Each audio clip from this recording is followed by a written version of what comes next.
નમસ્કાર, આપ જોઈ રહ્યા છો સ્પાર્ક ટુડે ન્યૂઝ. દાહોદ અને પંચમહાલ જિલ્લામાં જુદી જુદી જગ્યાએ ચોરી કરતી ટોળકીને ઝડપી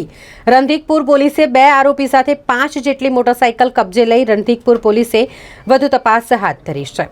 કેટલાક સમયથી મોટરસાયકલ ચોરી કરતી ગેંગ સક્રિય થતા દાહોદ જિલ્લાના તેમજ ગ્રામ્ય વિસ્તારમાં સંખ્યાબંધ વિસ્તારોમાંથી બાઇક ચોરીના બનાવો બન્યા હતા અને જેને લઈને પોલીસ દ્વારા પણ તપાસ શરૂ કરવામાં આવી હતી. ત્યારે રણધીકપુર નજીક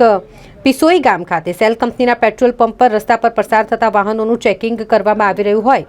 2 મોટરસાયકલ ચાલક ઇસમ શંકાસ્પદ જણાતા તેમની પાસે બાઇકને લઈને આધાર પુરાવા માંગવામાં આવતા તેમની પાસે યોગ્ય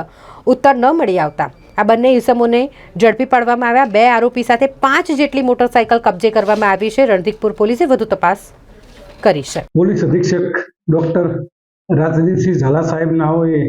વાહન ચોરીના બનાવો અટકાવવા માટે તેમજ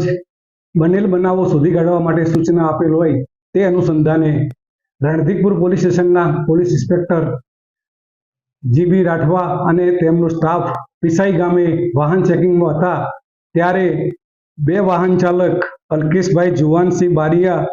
તેમનું hero Honda Splendor JJ70 BK 4686 તેમજ Vighneshbhai Sanubhai Bariya Honda Splendor JJ70 BK 00649 લઈને આવતા અને